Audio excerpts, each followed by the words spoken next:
વિદ્યાર્થી મિત્રો, મારી યુટ્યુબ ચેનલમાં તમારું હાર્દિક સ્વાગત છે. આજે આપણે કોર્પોરેટ એકાઉન્ટની અંદર યુનિટ 2 ચેપ્ટર 2 રિડીમેબલ પ્રેફરન્સના નાણાં પરત કરવા એના વિશે અભ્યાસ કરવાનો છે. તો રિડીમેબલ પ્રેફરન્સ એટલે શું એ તમે જાણતા જ હશો. શેરના પ્રકાર વિશે આપણે ધોરણ 11-12થી કરીને અત્યાર સુધી ભણતા આવ્યા છીએ, એટલે શેરોના પ્રકાર વિશે તમને જાણકારી હોય જ. છતાં પણ પ્રેફરન્સ શેર કોને કહેવાય? તો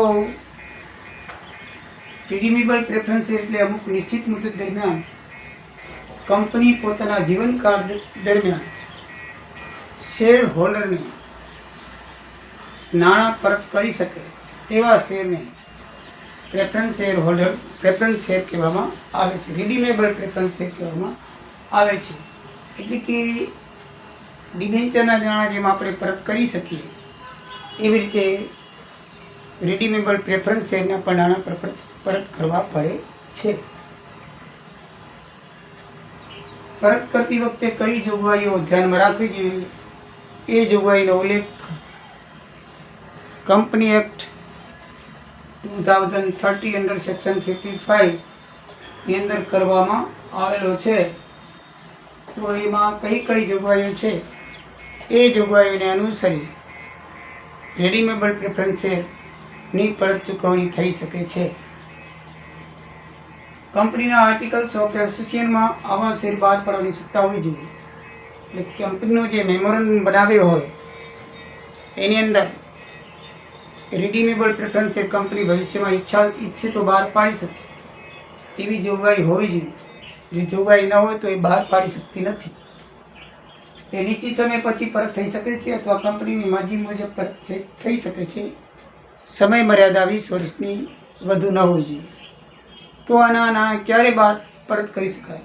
તો કંપની ધારે ત્યારે નાણાં બહાર પોતાના જીવનકાળ દરમિયાન કરી શકે છે, પણ તેની મુદત 20 વર્ષથી વધારે ન હોવી જોઈએ. એ મુજબ કોઈપણ મુદત એ નિશ્ચિત કરી શકે છે. આવા શેર પૂરેપૂરા ભરપાઈ થયેલા શેર હોય તો જ પરત કરી શકે છે. પ્રેફરન્સ શેર પૂરેપૂરા ભરપાઈ થયેલા હોવા જોઈએ તો જ એ જ શેર પરત કરી શકે છે. આ શેર પરત કરવા માટે સ્ત્રોત કયા છે, કયા સાધનો દ્વારા એ પરત કરી શકે? તો એક તો કંપનીના નફામાંથી ડિવિડન્ડ ચૂકવવા પાત્ર જે નફો હોય છે, એટલે કે ચોખ્ખો નફો, જેને આપણે ડિવિડન્ડ ચૂકવવા પાત્ર હોય ને એ ચોખ્ખા નફામાંથી, અથવા તો નવા શેર બહાર પાડીને જેટલા રિડીમેબલ પ્રેફરન્સ શેરની એમાઉન્ટ છે એટલી જ કિંમતના નવા શેર બહાર પાડીને અને એ શેર ભરપાઈ થયેલ જે મૂડી આવે એ મૂડીમાંથી એની ચૂકવણી કરી શકાય છે. એટલે બે સ્ત્રોત છે. નફામાંથી શેરના નાણાં પરત કરવાના હોય તો નફામાંથી મૂડી પરત અનામત ખાતું ઊભું કરી પછી પરત કરી શકાય છે. તો જે નફો થયો હોય એ નફામાંથી મૂડી પરત અનામત ખાતું શું કરવું પડે છે? ઊભું કરવું પડે છે, અને પછી જ એમાંથી પ્રેફરન્સ શેર ચૂકવી શકાય છે. આ નાણાં પરત કરતી વખતે પ્રીમિયમ આપવાનું હતું તેની જોગવાઈ કંપનીના નફામાંથી અથવા જામીનગીરી પ્રીમિયમમાંથી કરવાની હોય છે. જામીનગીરી પ્રીમિયમની એક રકમ હોય છે, એમાંથી અથવા તો નફામાંથી પ્રીમિયમ ચૂકવવાનું છે. પ્રીમિયમ બહાર પાડવું એટલે કે એની જે કિંમત હોય એનાથી થોડીક વધારે કિંમત ચૂકવી. માનો કે વ્યાજ જેવું, બરાબર ને? આપણે કેમ શેર હોલ્ડર ડિવિડન્ડ આપીએ છીએ, એમ પ્રેફરન્સ શેર હોલ્ડર વધારે આપવાની કંઈક ઈચ્છા થાય તો એને આપણે પ્રીમિયમ આપીએ છીએ. પ્રીમિયમ એટલે એક વધારાની રકમ, એની મૂળ કિંમત એના કરતાં, એટલે એને પ્રીમિયમ આપ્યા કહેવાય. તો એની જોગવાઈ કંપની નફા અથવા તો જામીનગીરી પ્રીમિયમમાંથી થઈ શકે છે. ભારતીય કંપની ફક્ત રિડીમેબલ પ્રેફરન્સ શેર બહાર પાડી શકે છે, ઇરિડીમેબલ પ્રેફરન્સ શેર બહાર પાડી શકતી નથી. રિડીમેબલ પ્રેફરન્સ શેર અને ઇરિડીમેબલ પ્રેફરન્સ શેરમાં શું ફરક છે મિત્રો? રિડીમેબલ પ્રેફરન્સ શેર કંપની પોતાના જીવનકાળ દરમિયાન ચૂકવી શકે છે તેની રકમ, જ્યારે ઇરિડીમેબલ પ્રેફરન્સ શેર કંપની બંધ થયા પછી ચૂકવવામાં આવે છે, પોતાના જીવનકાળ દરમિયાન ચૂકવી શકતી નથી. બંનેમાં આ ફરક છે. એક જીવનકાળ એટલે કે જીવતી કંપની હોય ત્યારે ચૂકવી શકે છે, અને એક કંપની બંધ થઈ જાય એટલે કે મૃત્યુ થઈ જાય કંપનીનું, કાયદેસર કંપની છે, કાયદેસર પર્સન છે, બરાબર છે ને, લીગલ પર્સન છે, અને જીવત દરમિયાન જે પ્રેફરન્સ શેરની ચૂકવણી કરી શકે તે રેડીમેબલ પ્રેફરન્સ શેર, અને જીવત દરમિયાન ના કરી શકે તે ઇરેડીમેબલ પ્રેફરન્સ શેર કહેવાય છે. પણ ભારતીય કાયદામાં 2013માં ઇરેડીમેબલ પ્રેફરન્સ શેરની કોઈ જોગવાઈ નથી, એટલે ભારતીય કંપનીઓ ઇરેડીમેબલ પ્રેફરન્સ શેર બહાર પાડી શકતી નથી. રિડીમેબલ પ્રેફરન્સ શેર મૂડી પરત કરવાથી કંપનીની સત્તાવાર મૂડીમાં કોઈ ઘટાડો થયો ગણાય નહીં, કારણ કે સત્તાવાર મૂડીમાં ઘટાડો થયો જ ન ગણાય નહીં, કારણ કે ચોખ્ખા નફામાંથી એની જોગવાઈ કરવાની હોય છે. પછી બીજું, જો એમાંથી ન કર્યો તો એની જે કિંમત જેટલા બીજા શેર નવા બહાર પાડીને એની જોગવાઈ કરવાની હોય છે. એટલે મૂળ જે સત્તાવાર મૂડી હોય છે એમાં કોઈ અસર થતી નથી. મૂડી પરત અનામત ખાતામાંથી કંપની પૂરેપૂરા ભરપાઈ થયેલા બોનસ શેર બહાર પાડી શકશે. મૂડી પરત અનામત ખાતું જે જોગવાઈ હોય છે એમાંથી બોનસ શેર બહાર પાડવા હોય તો કંપની બહાર પાડી શકશે. મિત્રો, આ દાખલા, આ પ્રકારની અંદર નાના દાખલા છે અને એની સાથે આમનોંધ પણ આવે છે. ફક્ત આમનોંધ પણ આવી શકે અને દાખલાને આમનોંધ પણ આવી શકે. તો સામાન્ય રીતે દાખલા સાથે થોડી ઘણી આમનોંધ પણ હોય છે. તો આપણે બંને વિશે અભ્યાસ કરશું.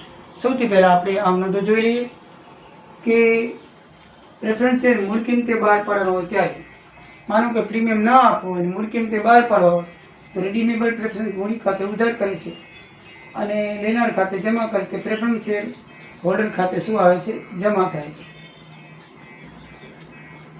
ત્યારબાદ શેર પ્રીમિયમથી બહાર પાડવા હોય તો, શેનાથી બહાર પાડવા હોય તો પ્રીમિયમથી બહાર પાડવા હોય, એટલે કે વધારે કિંમત ચૂકવવાની ઈચ્છા થઈ હોય તો શું? તો પ્રેફરન્સ શેર, રેડીમેબલ પ્રેફરન્સ શેર મૂડી ખાતે એટલે મૂળ કિંમત લખવાની, અને શેર પ્રીમિયમ ખાતે એટલે પ્રીમિયમની રકમ લખવાની, બંને ઉધાર થશે અને તે પ્રેફરન્સ શેર હોલ્ડર ખાતે જમા થશે, કારણ કે લેનારી છે. આમાં બે નોંધ આવશે. આમાં ટોટલ મૂડી લખાય છે, કારણ કે જે મૂળ કિંમત હોય એ જ લખાય. આમાં મૂળ કિંમત લખાય, પણ વધારાની જે પ્રીમિયમ કિંમત છે એ અલગ નોંધ કરવામાં આવે છે. એટલે રેડીમેબલ પ્રેફરન્સ શેર મૂડી ખાતે મૂળ કિંમત લખી, નીચે શેર પરત પ્રીમિયમ ખાતે ઉધાર, તે પ્રેફરન્સ શેર હોલ્ડર ખાતે બંનેનું ટોટલ જમા કરવામાં આવે છે. પ્રેફરન્સ શેર પરત કરવા માટે નવા શેર બહાર પાડવાના હોય તો, આપણે ચૂકવણી કરી હોય અને નવા શેર બહાર પાડવા હોય તો બેંક ખાતે ઉધાર, તે શેર મૂડી ખાતે, તે જામીનગીરી પ્રીમિયમ ખાતે જમા. રિડીમેબલ પ્રેફરન્સ શેર નફામાંથી પરત કરવાના હોય તો, બરાબર છે, નફામાં પરત કરવા હોય તો આ શેર બહાર પાડીને કરવાના છે, આ નફામાંથી કરવાનું છે. બે રીતે થઈ શકે. આપણે જોયું કે નફા નુકસાન ખાતે ઉધાર કરવું, નવા શેર બેંકમાં જાય એટલે બેંક ખાતે ઉધાર થાય, એ નફા નુકસાન ખાતે ઉધાર કરવાનું, એ મૂડી પરત અનામત ખાતે જમા, કારણ કે મૂડી પરત અનામતમાંથી એની જોગવાઈ કરવાની હોય છે. આપણે જોઈ ગયા કે એના માટે મૂડી પરત અનામત ખાતું ઊભું કરવું પડે છે, તેના ખાતે જમા થાય અને નફા નુકસાન ખાતે ઉધાર થાય. પરત પ્રીમિયમની રકમ જામીનગીરી પ્રીમિયમમાંથી લખી વાળી હોય તો જામીનગીરી પ્રીમિયમ ખાતે ઉધાર કરવાનું. શું કરવાનું? જામીનગીરી પ્રીમિયમ ખાતે ઉધાર, તે પ્રેફરન્સ શેર પરત પ્રીમિયમ ખાતે જમા.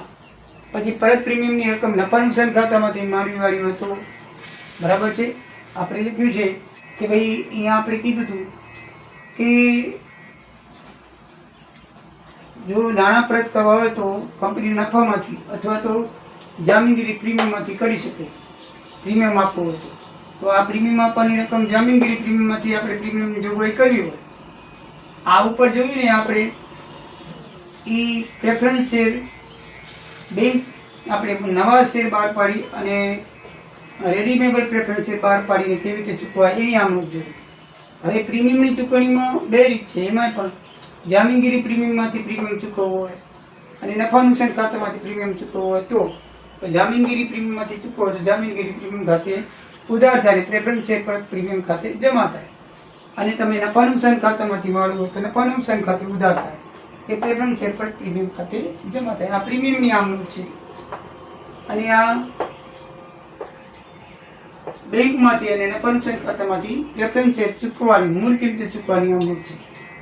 હવે જ્યારે રેડીમેબલ પ્રેફરન્સ શેર હોલ્ડરને રકમ ચૂકવવાની થાય ત્યારે આ બધી જોગવાઈ કરી ત્યારે પણ ચૂકવવા થાય ત્યારે લેનાર ખાતે ઉધારો તે આપનાર ખાતે જમા કરો.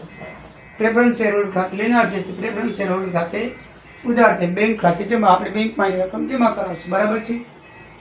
બેંક દ્વારા ચૂકવણી થાય છે શેરની, કોઈ દિવસ રોકડા અપાતા નથી, માટે બેંક ખાતે જમા આવે. મૂડી પરત અનામતથી શેર હોલ્ડરને બોનસ જાહેર કરો તો મૂડી પરત અનામત ખાતે ઉધાર શેર હોલ્ડરના બોનસ ખાતે જમા. પછી શેર હોલ્ડરને બોનસ શેર ચૂકવવામાં આવે ત્યારે આ જોગવાઈ કરી ત્યારે જે ચૂકવવામાં આવે ત્યારે શેર હોલ્ડરના બોનસ ખાતે ઉધાર તે ઓર્ડિનરી શેર મૂડી ખાતે જમા. આ રીતે એની મિત્રો 9 આમ નોટ છે. દાખલા કરશો ત્યારે વધારે તમને ખ્યાલ આવશે. નેક્સ્ટ વિડીયોથી દાખલા શરૂ થશે અને આમાં તમને કોઈ દિક્કત હોય તો મિત્રો કમેન્ટ કરશો. તમે બીજી કોઈ પણ જાતની એકાઉન્ટમાં કોઈ પણ એકાઉન્ટમાં દિક્કત હોય, મુશ્કેલી હોય તો કમેન્ટ કરવા વિનંતી. જય દ્વારિકાધીશ, જય સિયારામ.